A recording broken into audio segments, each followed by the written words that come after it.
बीमा भारती को हराया, अब उसके लिए रूपोली में वोट मांगेंगे पप्पू यादव। राजनीति का खेल निराला होता है। 1 महीने पहले जिस बीमा भारती की जमानत जब्त कराकर पप्पू यादव ने निर्दलीय ही पुणे लोकसभा चुनाव जीत लिया था, अब वो बीमा भारती रूपोली विधानसभा सीट के उपचुनाव के समर्थन। नीट कांड के मास्टरमाइंड संजीव मुखिया का एक और कारनामा उजागर। शिक्षक भारती का पेपर भी कराया था लीक। बीपीएससी के तीसरे चरण की शिक्षक बहाली परीक्षा के प्रश्न पत्र लीक मामले में आर्थिक अपराध इकाई की जांच निर्णायक मोड़ पर पहुंच गई है। जांच में खुलासा हुआ है कि इस परीक्षा का प्रश्न पत्र भी संजीव मुखिया और उसका बेटा डॉक्टर स्टीव गिरोह ने लीक किया था।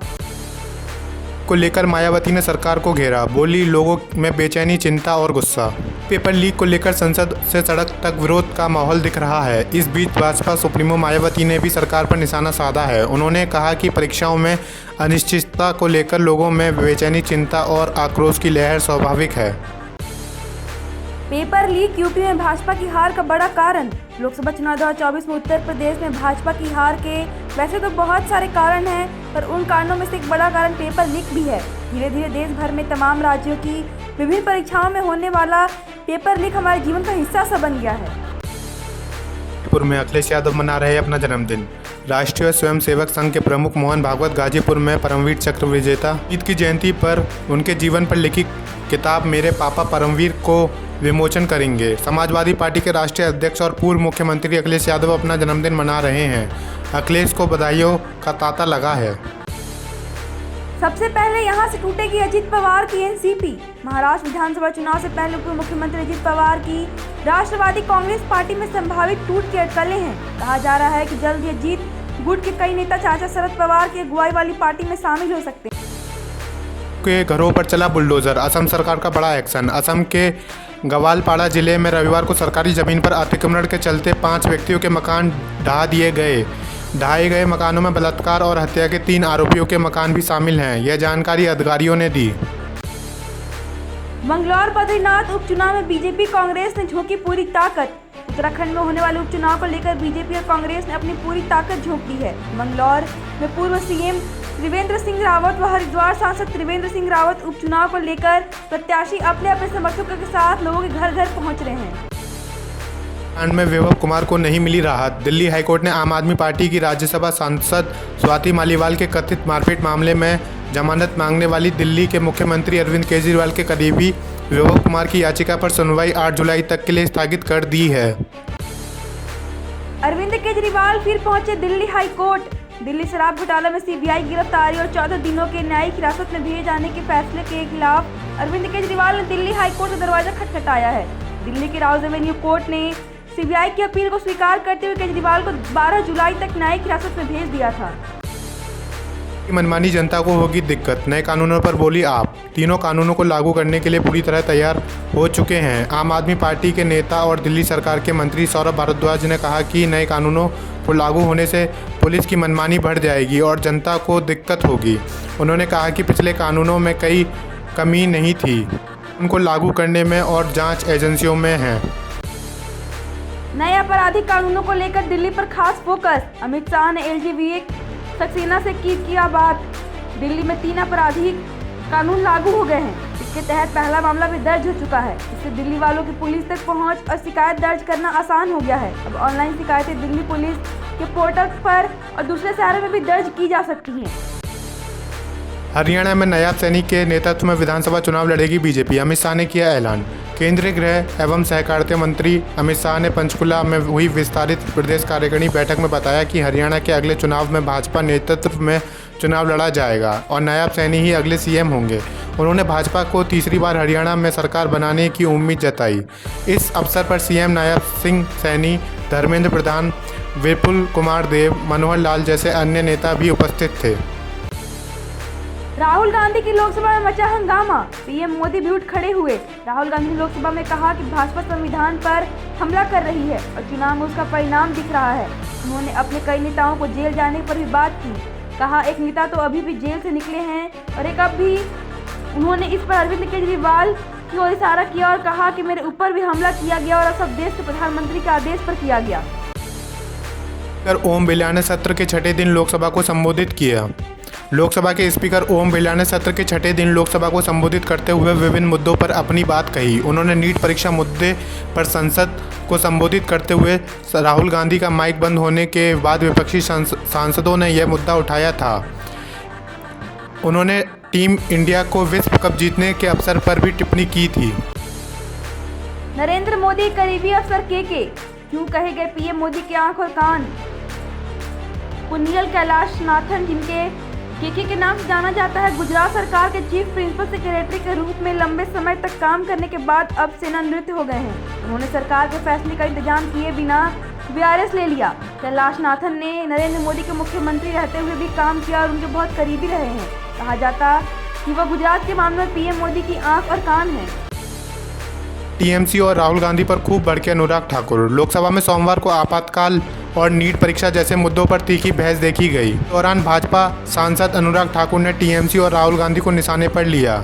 जब उन्होंने आपातकाल का जिक्र किया तो टीएमसी के सांसद ने हल्ला मचाया। ठाकुर ने तीखा तंज देते हुए कहा कि आपातकाल को कांग्रेस ने लगाया था, फिर आपको क्यों दर्द हो रहा है।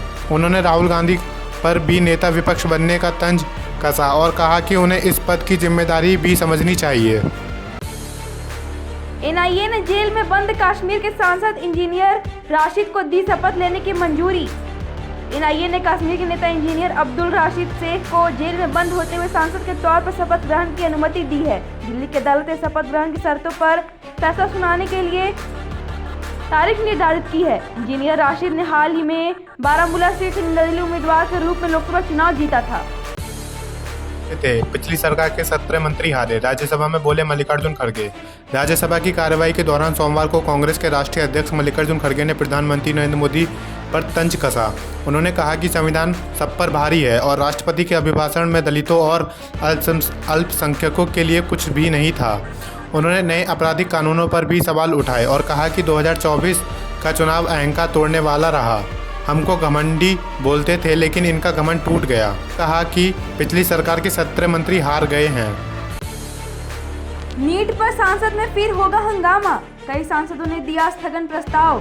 संसद के दोनों सदनों में राष्ट्रपति के अभिभाषण पर धन्यवाद प्रस्ताव पर चर्चा होनी है। लोकसभा में राहुल गांधी नीट परीक्षा के मुद्दे पर व्यक्त देने की संभावना है, जिससे हंगामा हो सकता है।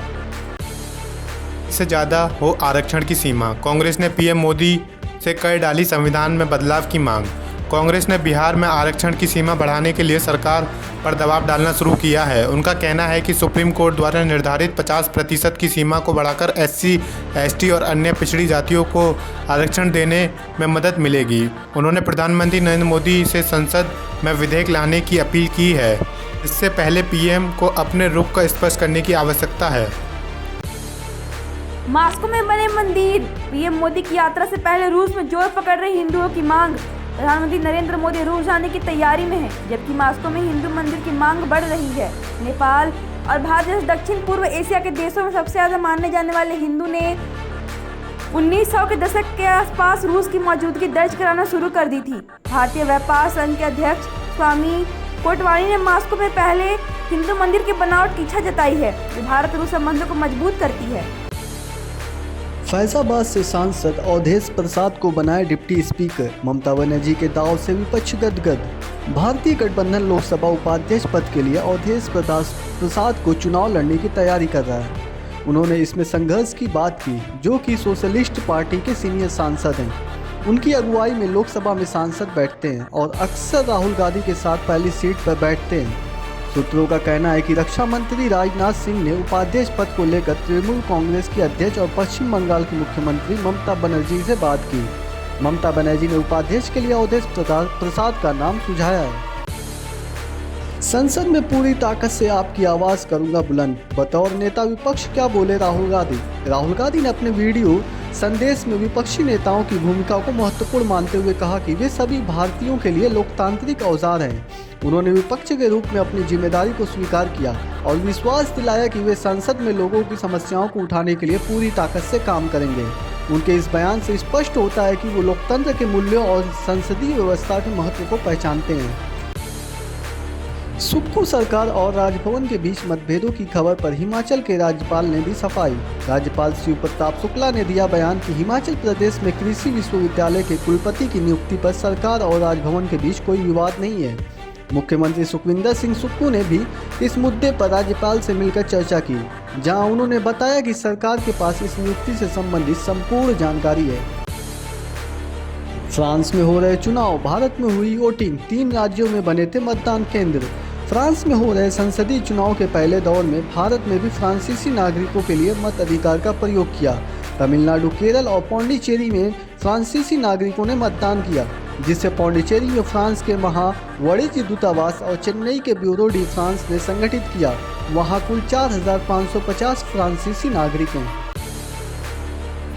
भाजपा शिंदे को घेरने का प्लान तैयार, लेकिन महाराष्ट्र के सीएम कैंडिडेट पर चुप क्यों शरद पवार। राष्ट्रवादी कांग्रेस पार्टी के प्रमुख शरद पवार ने रविवार को एक बड़ा ऐलान किया। उन्होंने घोषणा की कि उनकी पार्टी कांग्रेस और शिवसेना, जिसके नेतृत्व में उद्धव ठाकरे हैं, मिलकर महाराष्ट्र विधानसभा चुनाव लड़ेंगे, जो इस साल अक्टूबर में होने वाला है। पवार ने कहा कि विपक्षी दलों को राज्य के चुनाव में छोटे सहयोगियों की रक्षा करनी चाहिए, जो 2024 के लोकसभा चुनाव में गठबंधन का हिस्सा थे। रोहित शर्मा के T20 रिटायरमेंट पर पीएम मोदी ने कही ये बात। हिटमैन ने खास अंदाज में दिया जवाब। प्रधानमंत्री मोदी ने एक ट्वीट में रोहित शर्मा को उनकी उत्कृष्टता के लिए सराहा। एक्स पर लिखा था, प्रिय रोहित, आप उत्कृष्टता के प्रतीक हैं। आपके एग्रेसिव माइंडसेट ने बल्लेबाजी और कप्तानी ने भारतीय टीम को एक नया आयाम दिया है। आपका T20 कैरियर हमेशा याद रखा जाएगा। आपसे बात करके बहुत खुशी हुई। रोहित ने प्रधानमंत्री की पोस्ट पर प्रतिक्रिया देते हुए लिखा, नरेंद्र मोदी सर, आपके इन शब्दों के लिए बहुत बहुत धन्यवाद। टीम और मैं ट्रॉफी को घर लाने पर बहुत गर्व महसूस कर रहे हैं। हम वाकई इस बात से बेहद खुश हैं कि इस जीत ने देशवासियों को कितनी खुशी दी है। अमेरिका में हिंदुओं के खिलाफ बढ़ता हिंदू फोबिया। अमेरिका सांसद आए आगे और दिया आश्वासन। अमेरिका में हिंदू फोबिया और भेदभाव के विरुद्ध लड़ाई में आगे बढ़ते हुए प्रमुख अमेरिकी सांसदों ने भारतीय अमेरिकियों के समर्थन का वादा किया। उत्तरी अमेरिका के हिंदू समुदाय ने तीसरे राष्ट्रीय हिंदू समर्थन दिवस का आयोजन किया, जिसमें 28 जून को हिंदू छात्रों, शोधार्थियों और सामुदायिक नेताओं ने भाग लिया। इसमें अमेरिका में रहने वाले हिंदुओं की चिंताओं पर गहराई से विचार किया गया। पायल मलिक के बाहर होते ही अरमान, कृतिका और पौलमी बात करती नजर आई। अनिल कपूर द्वारा होस्ट किए जाने वाले बिग बॉस OTT 3 में दर्शकों को अब तक अनेक रोमांचक और विवादास्पद पल देखने को मिले। शो में जीत के लिए संगीत, पायल और पौलमी जैसे प्रतिस्पर्धियों के बीच में बढ़ता दोस्त नजर आ रहा है। शो के दूसरे एलिमिनेशन में पायल मलिक को शो से बाहर कर दिया गया और उन्हें नैजी ने नॉमिनेट किया। अब पायल के बाहर होते ही घर में उनकी बातें शुरू हो गई हैं। इसी बीच एक वीडियो वायरल हो रहा, जिसमें अरमान, कृतिका और पौलमी पायल को लेकर बातें करती नजर आ रही।